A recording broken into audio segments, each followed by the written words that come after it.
अंशु त्रिवेदी जी से कि वह मंच पर पधारकर अपने विचार व्यक्त करें। जोरदार तालियों के साथ अभिनंदन करें अंशु त्रिवेदी जी का।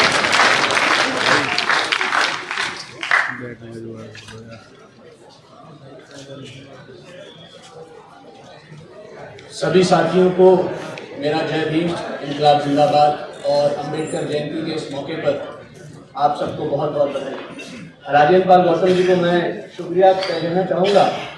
उन्होंने बहुत ज़रूरी बातें हमारे युवा साथियों के साथ कही। हर समय में इतिहास का पुनरावलोकन होता है, इतिहास वापस लिखा जाता है। जैसे जैसे समय की धारा बहती है, इतिहास में जो हुआ है उसको नई दृष्टि से देखने की जरूरत है। और उन्होंने जो कहा उसी से मैं अपनी बात शुरू करना चाहूंगा।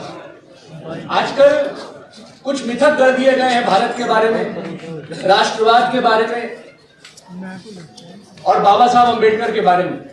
उनको ऐतिहासिक तथ्यों और तर्कों को इस्तेमाल करके उन मिथकों को खत्म करना बहुत जरूरी है, वरना हमारा लोकतंत्र खतरे में पड़ जाएगा।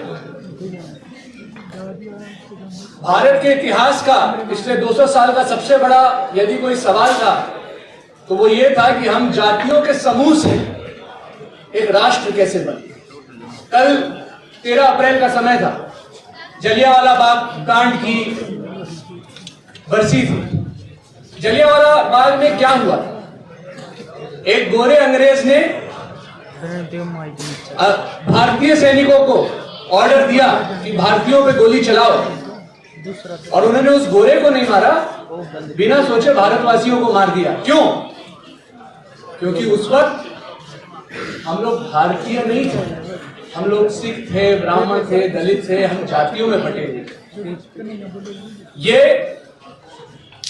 ज्योतिबा फुले, बाबा साहब अम्बेडकर, महात्मा गांधी, जवाहरलाल नेहरू, मौलाना आजाद जैसे हमारे महापुरुषों की कुर्बानी थी, संघर्ष था, तपस्या थी, जिसके चलते हमें जातियों के समूह से राष्ट्र में परिवर्तित हुआ। मेरा मानना है कि हम लोग कई बार बोलते हैं कि 1857 में पहली बार भारत की आजादी की लड़ाई लड़ी गई, लेकिन इसमें कुछ करेक्शन की जरूरत है। क्योंकि जैसे सर ने कहा कि वो तो केवल एक पॉलिटिकल सत्ता को हस्तांतरित कर रहे थे, एक रियासत को आजाद करा के वापस रियासत बनाने की लड़ाई थी। मेरे हिसाब से आजादी की पहली क्रांति तब हुई थी जब महात्मा ज्योतिबा फुले और सावित्रीबाई फुले ने 9 लड़कियों के साथ मिलकर शिक्षण संस्थान खोला था, स्कूल खोला था। क्योंकि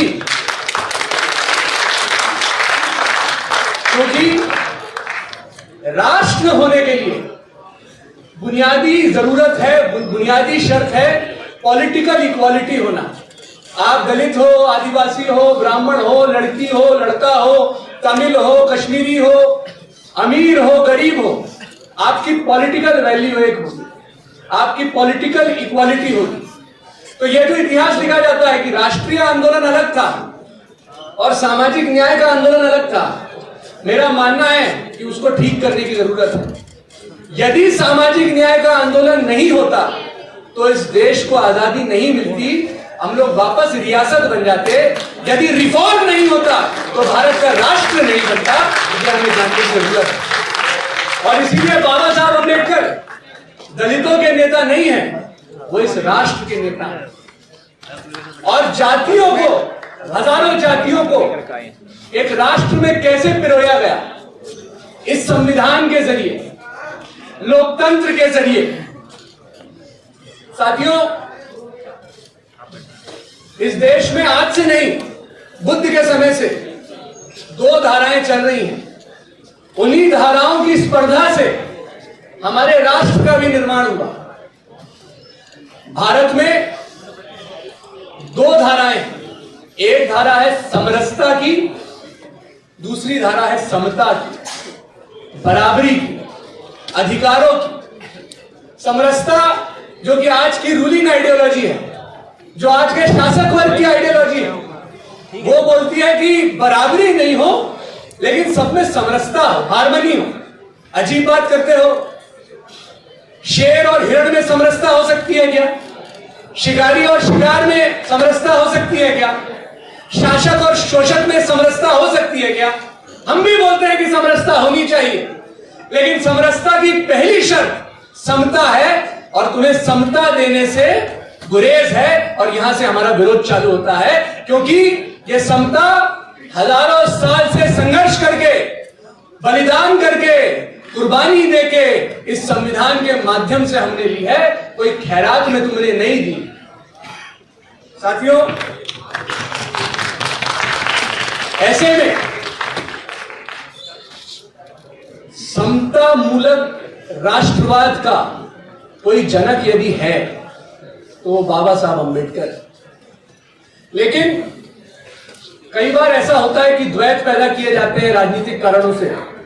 वो द्वैत असल में है ही नहीं, वो केवल एक आंकलन है, एक असेसमेंट है। सर ने एक बहुत अच्छी बात कही कि हिंदू कोड बिल पे बाबा साहब अंबेडकर ने अपना रेजिग्नेशन दिया, लेकिन वही हिंदू कोड बिल, क्योंकि उस समय पूरा संसद खिलाफ था, तो नेहरू जी ने अगले 6 साल में बड़ी चतुराई से 4 कानूनों के माध्यम से वही हिंदू कोड बिल पारित करा दिया।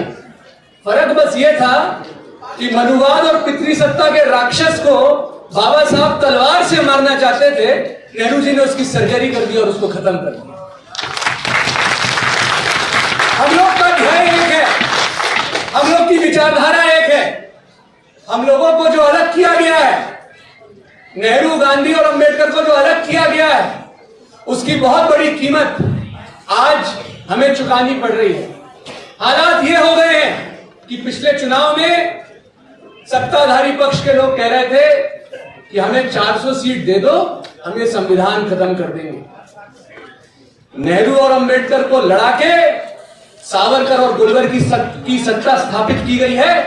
इस चाल को, इस ऐतिहासिक बेईमानी को हमें समझना होगा, हमें साथ आना होगा, और संविधान में जो हमारी प्रस्तावना में लिखा गया है, बंधुता, समानता, आजादी, इनके लिए एक होना होगा।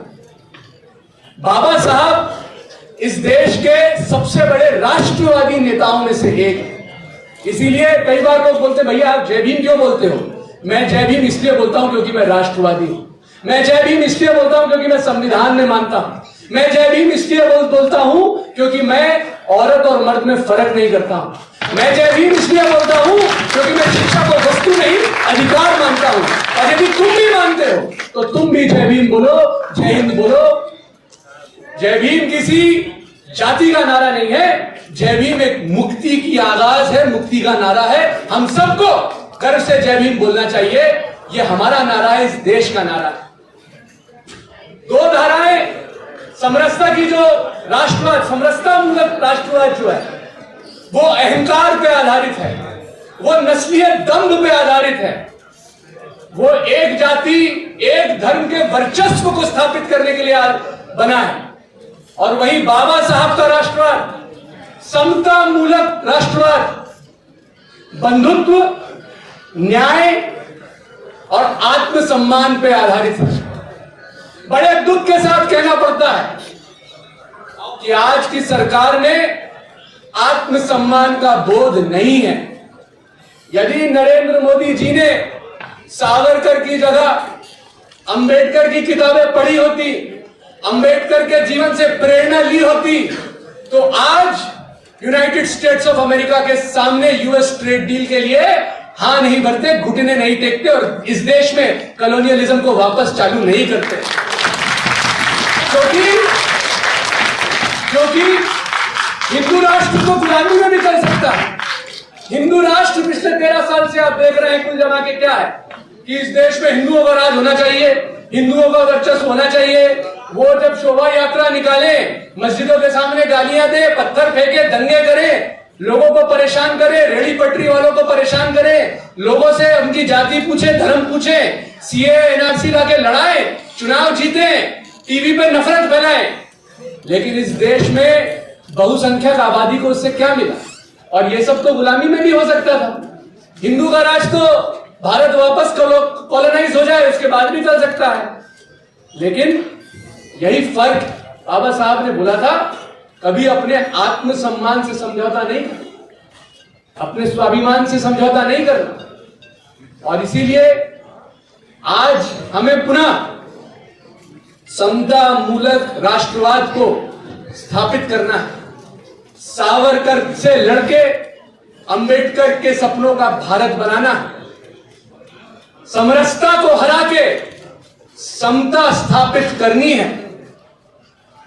औरत हो या मर्द हो, ब्राह्मण हो या दलित हो, अंबानी का बेटा हो या चपरासी की औलाद हो, सबको बराबरी का दर्जा लेना है, दिलाना है। यही हमारे को आज संकल्प लेना है।